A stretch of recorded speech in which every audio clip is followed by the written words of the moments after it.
Boa noite a todos. Nós vamos dar continuidade ao estudo do livro O Espírito da Verdade, que é uma prática do estudo, que é a prática do estudo do Evangelho que nós já fizemos anteriormente, em comemoração aos 150 anos do Evangelho segundo o Espiritismo, que foi em 2014, na verdade, né?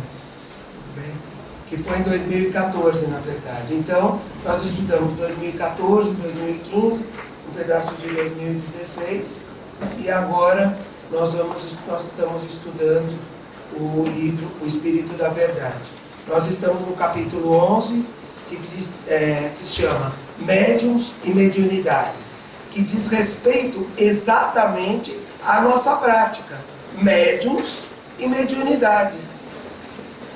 Uma belíssima mensagem de Caibar Schutel, o nosso diretor espiritual aqui da casa, o nosso patrono, diretor espiritual, que nos traz, através da mediunidade de Chico Xavier, uma belíssima lição, referente ao capítulo 26 do Evangelho segundo o Espiritismo, que é dai de graça aquilo que de graça recebestes.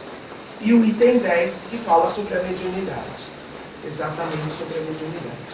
E Caibar Schutel começa a sua mensagem falando assim: no falso pressuposto de que haja médiuns e mediunidades mais importantes entre si, recordemos o velho apólogo de Menênio Agripa, que Menênio Agripa contou ao povo amotinado em Roma a fim de sossegar-lhe o espírito em discórdia.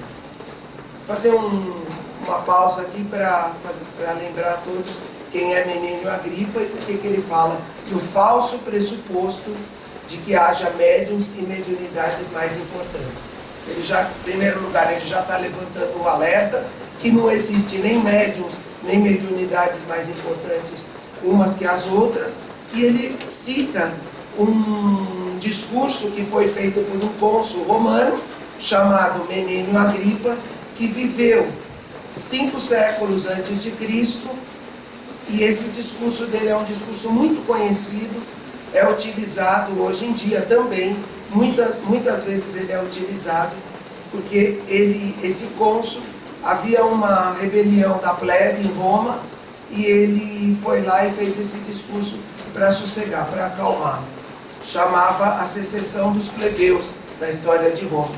Então, o que é? Na verdade, vamos dizer assim, se fosse transformar para os dias de hoje, seria uma greve geral, assim, alguma coisa do gênero. Os plebeus, eles estavam querendo entrar numa rebelião, e ele chega até os plebeus para sossegar um pouco, para poder, e vem com esse discurso que ele diz o seguinte, para conter a plebe, né, na verdade.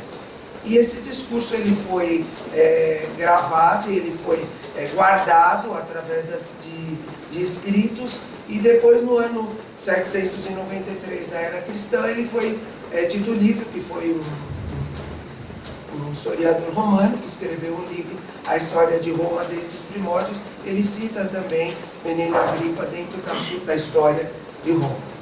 Então, ele diz assim, eu vou voltar no primeiro parágrafo para a gente recordar e para a gente dar continuidade ao estudo. No falso pressuposto de que haja médiuns e mediunidades mais importantes entre si, recordemos o velho apólogo que Menênio Agripa contou ao povo amotinado em Roma a fim de sossegar o espírito da discórdia. E ele diz: se o cérebro pode reter a ideação fulgurante, se o cérebro, por reter a ideação fulgurante, desprezasse o estômago, ocupado na tarefa obscura da digestão, a cabeça não conseguiria pensar. Se os olhos, por refletirem a luz, declarassem guerra aos intestinos, por serem eles vastos seletores de resíduos, de certo que a breve tempo a retina seria aparelho morto nas trevas. E se o tronco, por sentir-se guindado a pequena altura, condenasse os pés por viverem ao contato do solo, rolaria o corpo sem equilíbrio. E Caibar Schutel continua. E de nossa parte, ousaríamos acrescentar a antiga fábula que tudo no campo da sequência da natureza é solidariedade e cooperação. Se os braços desaparecessem, agora ele faz uma analogia ao discurso de Menino Agripa. Se os braços desaparecessem, os pés se fazem mais ágeis, em sobrevindo à surdez, acusa o olhar a penetração mais intensa. Se a visão surge apagada, o tato mais amplamente se desenvolve. Se o baço é extirpado, a medula óssea trabalha com mais afinco, de modo a satisfazer as necessidades do sangue. Qual acontece no mundo orgânico, a doutrina espírita é um grande corpo de revelação e de bênçãos, na qual cada médium possui tarefa específica, tal qual o corpo, tal qual a natureza. Esse esclarece, aquele consola. Outro pensa feridas, aquele outro anula perturbações. Esse incorpora sofredores angustiados, aquele transmite elucidações de instrutores devotados à grande beneficência. Outro recebe a palavra construtiva, aquele outro se incumbe da mensagem santificante. Como é fácil observar o passe curativo, é irmão da prece confortadora. A desobsessão é o reverso da iluminação espiritual.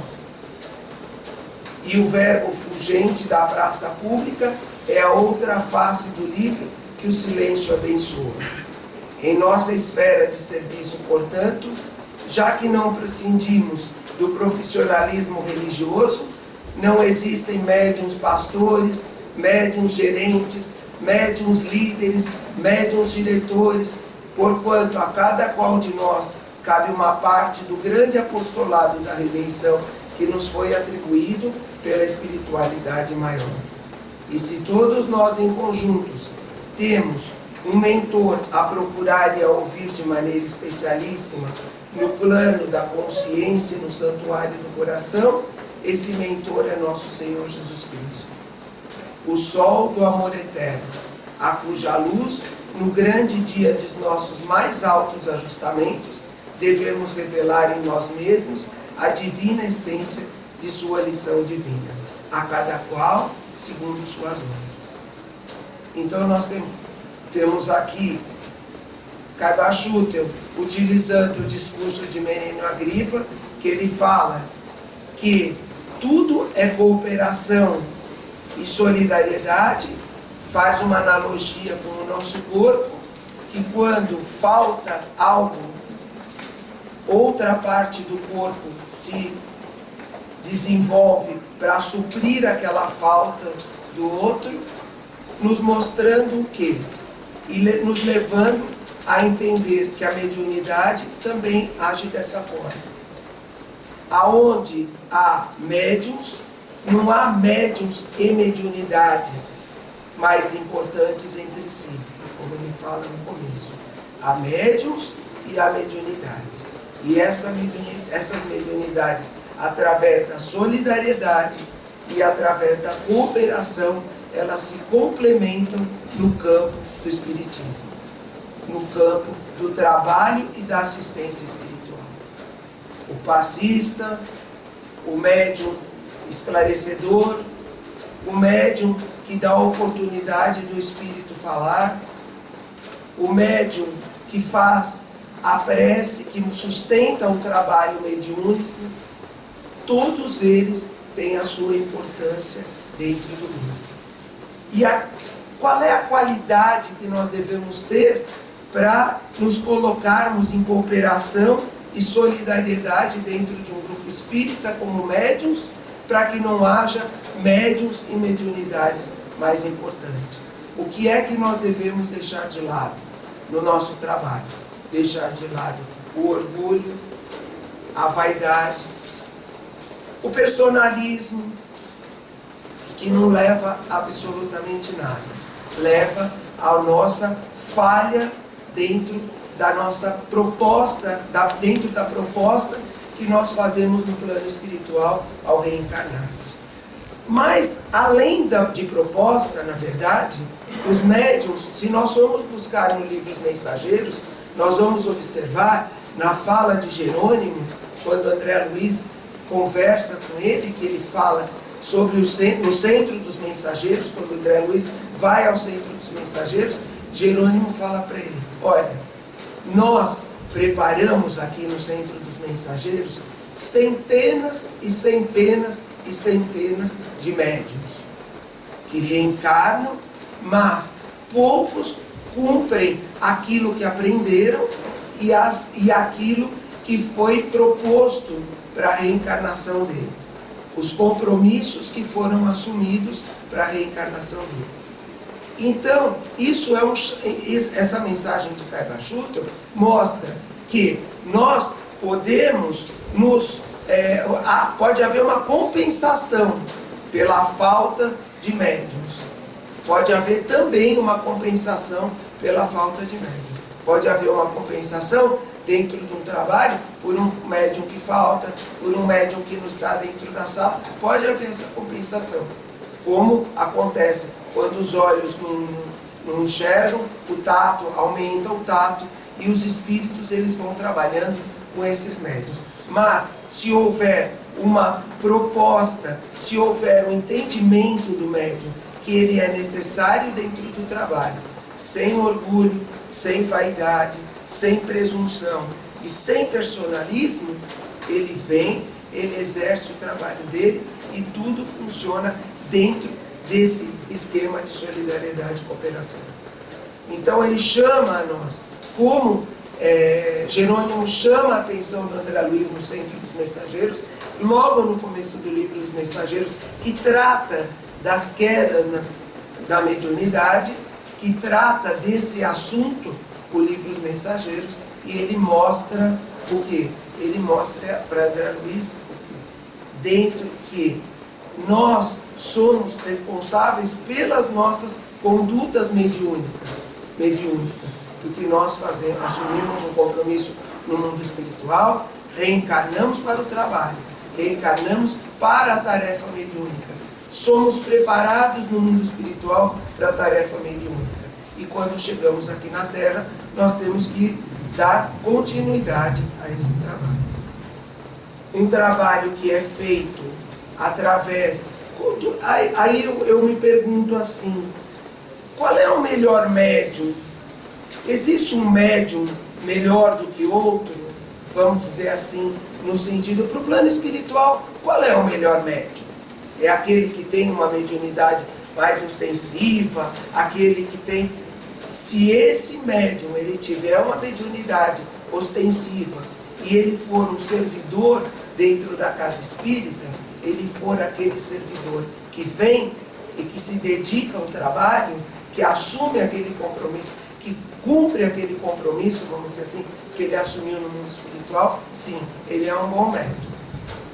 Se ele vem com a sua mediunidade, com o seu preparo mediúnico, mas ele não tem esse compromisso com a tarefa mediúnica, o que acontece? Ele acaba não cumprindo, independente das suas qualidades, vamos dizer assim,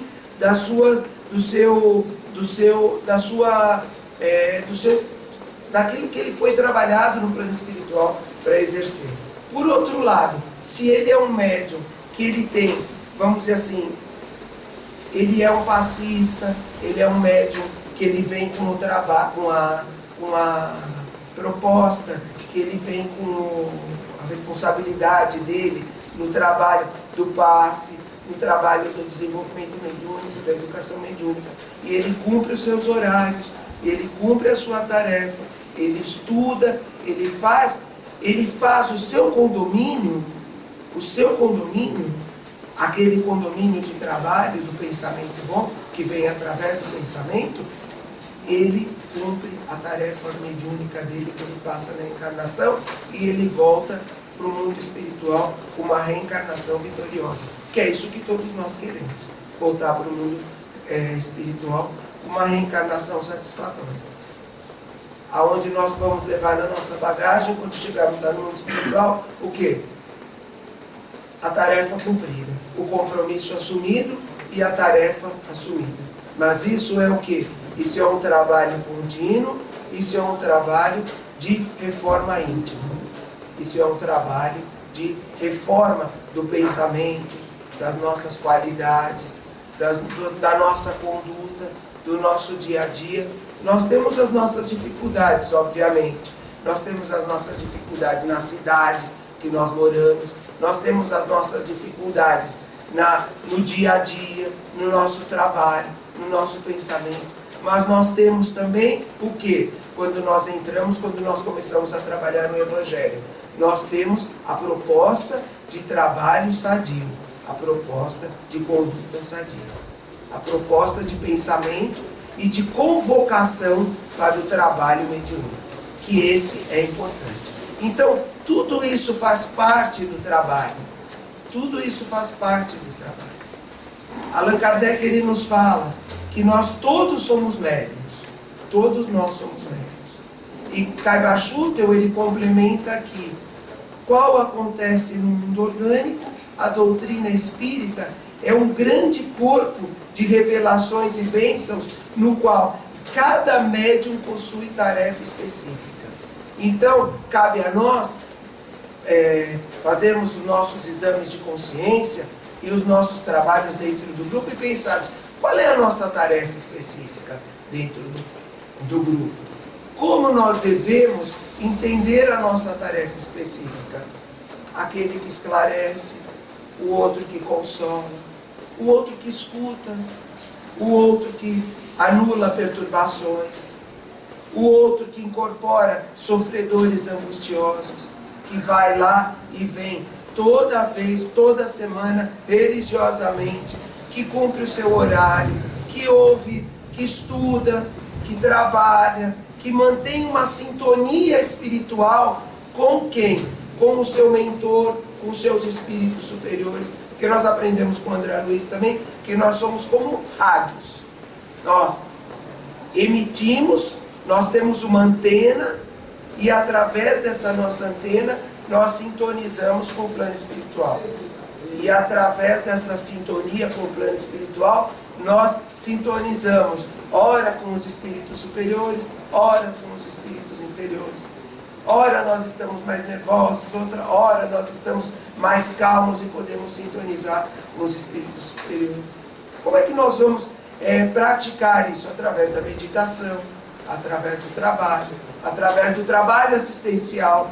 Porque muita gente acha, uma vez eu conversei com a doutora Marlene sobre isso. Nós tínhamos visto um comentário comentário lá de uma pessoa, de um confrade lá como espírita, e ele dizia que onde já se viu que a prática da caridade não tinha nada a ver com a prática mediúnica. Como não tem nada a ver? A prática da caridade faz com que nós saiamos de nós mesmos para entendermos o problema do outro. Sem a prática da caridade, como é que nós podemos ser? Sem a prática do bem, do amor, da fraternidade, da humildade, como é que nós podemos ser antenas, boas antenas para ter esse contato, sermos bons rádios, aparelhos de rádio, para termos esse contato com os espíritos superiores?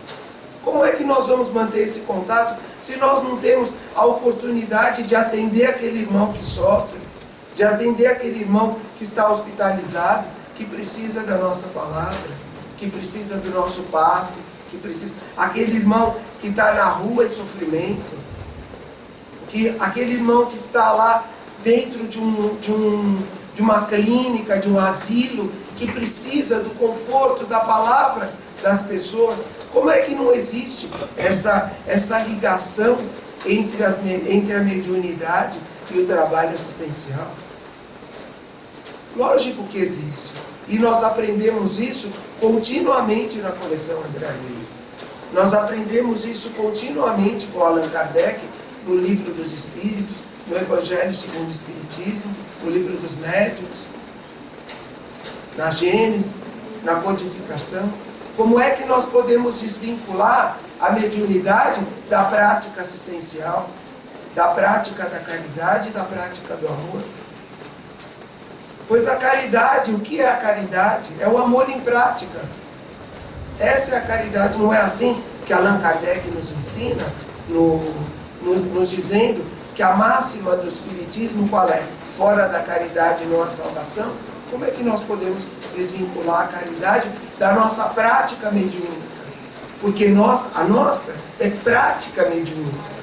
Nós chegamos ao centro espírita, muitas vezes com as nossas mediunidades, vamos dizer assim, lá meio destrambelhadas, e nós nos colocamos à disposição do plano espiritual, nós nos colocamos à disposição do trabalho assistencial, porque não há grupo espírita que não tenha um trabalho assistencial, e aí nós chegamos a esse trabalho assistencial, chegamos lá capengando muitas vezes ao trabalho mediúnico, ao trabalho assistencial, e com a prática, com o trabalho, nós passamos a ter equilíbrio, nós passamos a nos equilibrar a nossa mediunidade, esse contato que nós fazemos com o plano espiritual.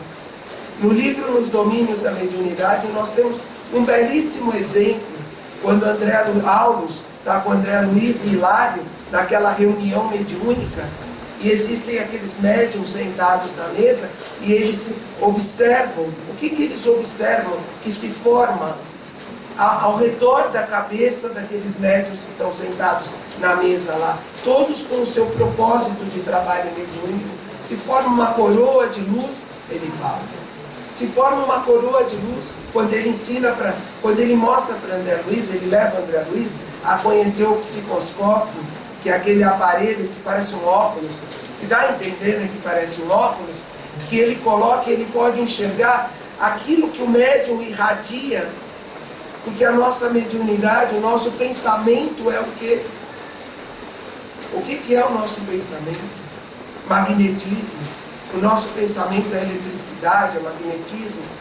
E aí, através do psicoscópio, ele pode ver, através do psicoscópio, ele vê o que cada médium está irradiando, como os espíritos se colocam frente àquele médium. E aí ele descreve cada um dos médiuns lá que está sentado naquela mesa. Aquele possui aquele é mais infantil, aquele tem um trabalho assim assado, aquele tem coisa, mas todos estão ali sentados naquele momento, dedicados ao quê? Dedicados à tarefa mediúnica, dedicados ao trabalho mediúnico. Ele nos ensina ali uma coisa muito importante no livro dos domínios da mediunidade. Vale a pena a gente pegar o livro. 2 livros que tratam, aliás 3, né? Missionários da Luz, que ele fala sobre o passe, a psicografia e tudo mais. Nos domínios da mediunidade, que ele trata propriamente de radiações, de médium, de ondas. E o livro Mensageiros, os Mensageiros, que ele trata exatamente da queda dos médiuns, que eles vêm nessa sequência. Mensageiros, depois Missionários da Luz, entre outros, né, que se encaixam ali no meio, e nos domínios da mediunidade. E o espiritual, ele leva André Luiz e o Hilário até aquela reunião, e o que ele mostra? Ele fala, olha, a reunião vai começar 8 horas, a reunião mediúnica. Pega lá o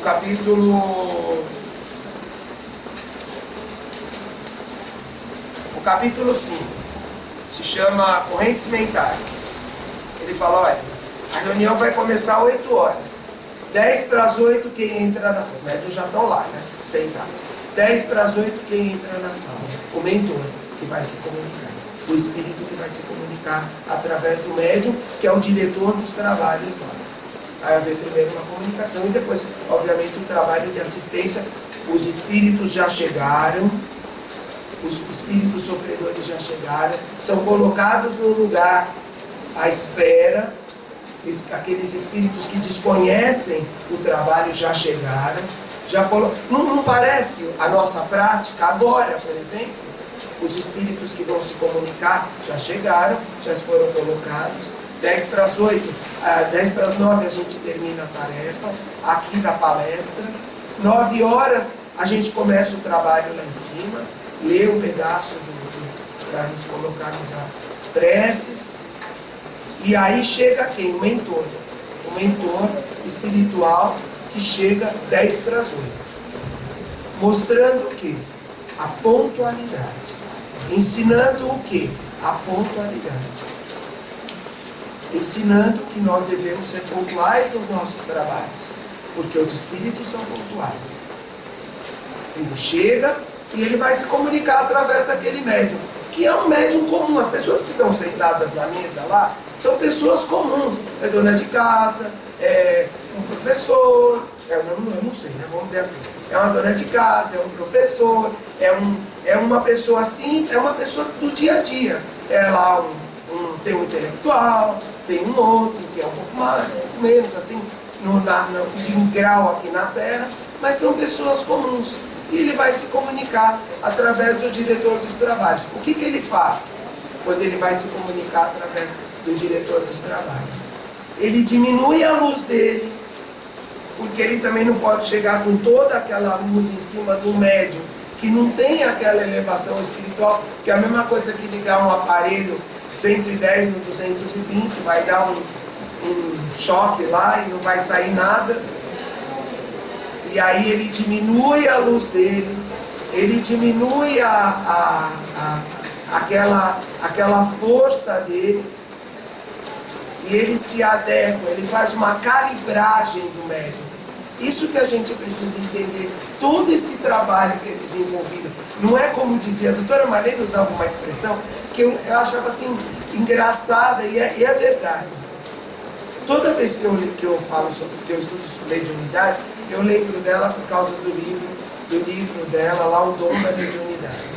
Ela falava assim, o médium pensa que chega lá em cima, senta e brucutu, ela falava.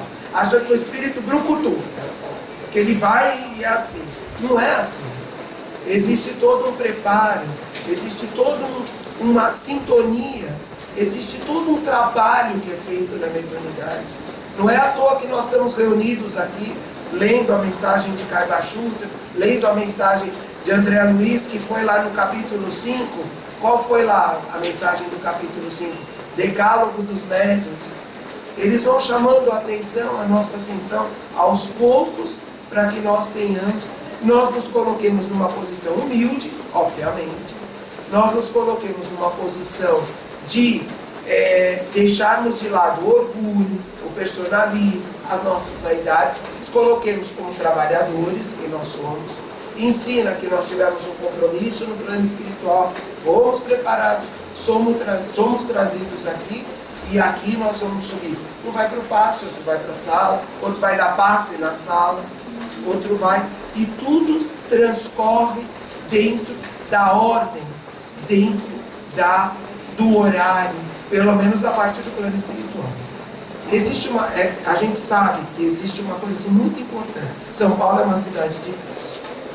Antigamente a gente tinha umas salas aqui, quando a gente começou a frequentar o centro, a gente tinha salas, obviamente, que tal horário começava o trabalho e fechava as portas. Agora, os espíritos, eles têm até essa condescendência. Algumas salas ficam um pouquinho com a porta um pouquinho aberta, porque hoje, por exemplo, como está essa chuvarada, alagamento, etc, etc, às vezes o médium ele corre para chegar aqui, mas ele também não consegue chegar por conta, apagou a luz, o metrô parou, etc, etc. Mas eles também são condescendentes com isso. Mas nós devemos procurar levar em conta que esse trabalho é feito dentro de uma seriedade ímpar. O trabalho mediúnico, visto do plano espiritual, é de uma seriedade ímpar. E é assim que nós médiuns devemos enxergar. E é assim que nós devemos aprender a trazer para dentro do grupo a nossa mediunidade e levarmos para o trabalho, quando subimos para o trabalho, quando nos dirigimos para a sala de passe, etc, etc. Faltas, etc, etc. Isso nós devemos levar em conta dentro do nosso trabalho mediúnico. Por quê? Porque não existem médiuns melhores que os outros, uns melhores que os outros. Existem pessoas que se dedicam e que o plano espiritual procura como médiuns aqueles que obviamente têm um contato e se oferecem como instrumentos melhores para esse trabalho mediúnico. Ele diz aqui no final, se todos nós em conjuntos temos um mentor a procurar e a ouvir de maneira especialíssima no plano da consciência e no santuário do coração, esse mentor quem é? Nosso Senhor Jesus Cristo, o sol do amor eterno, a cuja luz, no grande dia de nossos mais altos ajustamentos, devemos revelar em nós mesmos a divina essência da sua lição divina, a cada qual por suas obras. E eu trouxe do livro Nos Domínios da Mediunidade, falando sobre tudo isso, como Aulus encerra o capítulo 5, que se chama, já falei aqui, assimilação de correntes mentais nos domínios da mediunidade. Olha só o que Aulus fala para o André Luiz no final do capítulo, no último parágrafo. Está atrasado? 2 minutos? Então ele diz assim: sim, acentuou o orientador, a mediunidade é um dom inerente a todos os seres, como a faculdade de respirar. E cada criatura assimila as forças superiores ou inferiores com as quais sintoniza. Por isso mesmo, o Divino Mestre recomendou-nos oração e vigilância para não cairmos nas sugestões do mal, porque a tentação é o fio das forças vivas a irradiar-se de nós, captando os elementos que lhes são semelhantes e tecendo assim ao redor da nossa alma espessa rede de impulsos, por vezes irresistíveis. Está aí a explicação do Aulus. Por que os médiuns desistem? Por que Jerônimo fala para o André Luiz, que ele diz lá para o André Luiz, olha, centenas e centenas e centenas, milhares de médiuns são trabalhados no plano espiritual, participam de um processo para reencarnarem e acabam vacilando e acabam deixando. Por conta desses fios que ele fala aqui, da tentação a irradiar-se de nós. E eles se fazem o quê? Eles se formam ao redor da nossa alma, fazendo o quê? Fazendo com que essa rede de impulsos irresistíveis nos levem para fora do trabalho mediúnico. E ele continua, e buscando o lugar que lhe competia nos trabalhos em andamento, ajuntou. Ele já foi sentando, que já estava na hora do trabalho. Ajuntou. Estudemos trabalhando. Nós precisamos estudar, nós precisamos trabalhar também. O tempo utilizado a serviço do próximo é bênção que entesouramos em nosso próprio favor, para sempre. Para sempre. Por isso que a mediunidade está intimamente ligada ao trabalho assistencial. Trabalho assistencial e mediunidade caminham juntos para que haja o quê? Equilíbrio. Eu acho que é difícil, né? Mesmo assim, com trabalho assistencial e com mediunidade, a gente vai tombando e caindo e vai levantando, mas sem essa ajuda fica inviável o trabalho mediúnico. E assim nós terminamos aqui, porque o horário também já está dentro do horário, o relógio está... Eu estava achando tão pouco, porque o horário não passava, eu olhava no relógio e falei, nossa, ainda posso falar pelos cotovelos aqui.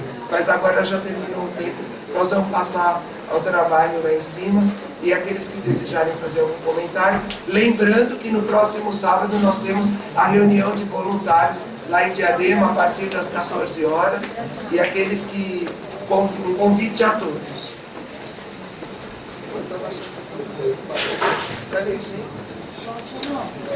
Bota a pilha.